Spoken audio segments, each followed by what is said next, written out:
Business visa पर भारत आई रूसी महिला को अध्यात्म इतना रास आ गया कि वे अपने वतन नहीं लौटी। उसने अपना नाम तक बदल दिया।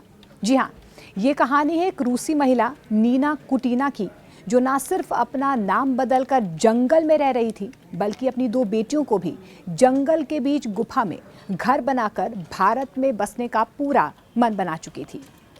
जी हाँ, ये खुलासा तब हुआ जब कर्नाटक पुलिस ने उत्तरा कन्नड़ जिले के कुमता तालुका में एक गुफा में नीना को अपनी 2 बेटियों के साथ रेस्क्यू किया। भारतीय अध्यात्म से प्रभावित होकर नीना कुटीना रामतीर्थ पहाड़ियों में गुफा बनाकर अपनी 2 बेटियों, जिसका नाम प्रिया बताया जा रहा है जो 6 साल की है, और अमा जो 4 साल की है, उस गुफा में रह रहे थे।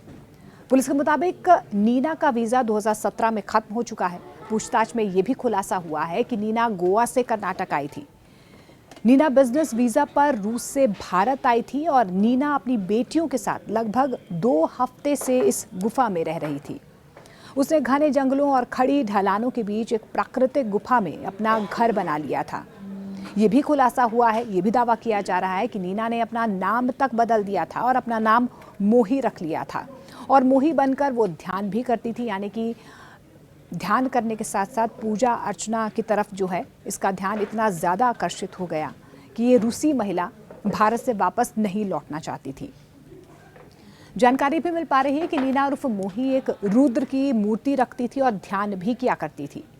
उत्तरा कन्नड़ के एम नारायण ने यह भी बताया कि रामतीर्थ की पहाड़ियों में हाल ही में लैंडस्लाइडिंग हुई थी। इसके बाद शुक्रवार को सर्कल पुलिस इंस्पेक्टर श्रीधर अपनी टीम के साथ इलाके में गश्त करने पहुंचे। टीम ने लैंडस्लाइडिंग वाले इलाके में एक गुफा के बाहर कपड़े लटके हुए देखे और तब वे वहां पर गए, और इस बीच उन्होंने देखा कि किस तरीके से नीना कुटीना अपनी 2 बच्चियों के साथ, यानी कि प्रिया और अमा के साथ यहाँ पर रह रही थी। उन्होंने ये भी कहा कि आश्चर्य की बात है कि वे और उसके बच्चे जंगल में कैसे जीवित रहे और उन्होंने क्या कुछ खाया होगा। हालांकि अब खबर ये भी मिल पा रही है कि नीना को वापस रूस भेजने की तैयारी की जा रही है। फिलहाल नीना और उसके बच्चों को बांकी कोडला गांव के एक आश्रम में शिफ्ट किया गया है। पुलिस ये भी जानकारी दे रही है कि उसका वीज़ा 2017 में ख़त्म हो गया था, यानी कि नीना का जो वीज़ा है वो 2017 में ख़त्म हो गया था।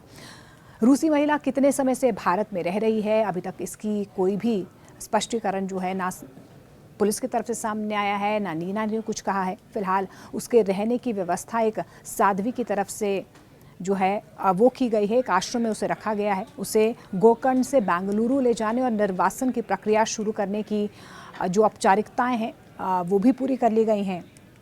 एक स्थानीय एनजीओ की मदद से रूसी दूतावास से संपर्क किया जा रहा है। उसे वापस भेजने के लिए तमाम जो फॉर्मेलिटीज़ होती हैं वो की जा रही हैं, और सुरक्षा के लिए वे फिलहाल महिला स्वागत केंद्र की देखरेख में हैं। अधिकारियों ने ये भी बताया है कि महिला और उसकी बेटियों को आगे की कानूनी कार्रवाई के लिए एक महिला पुलिस अधिकारी की निगरानी में 14 जुलाई को बेंगलुरु के शांति नगर में FRRO के सामने भी पेश किया जाएगा।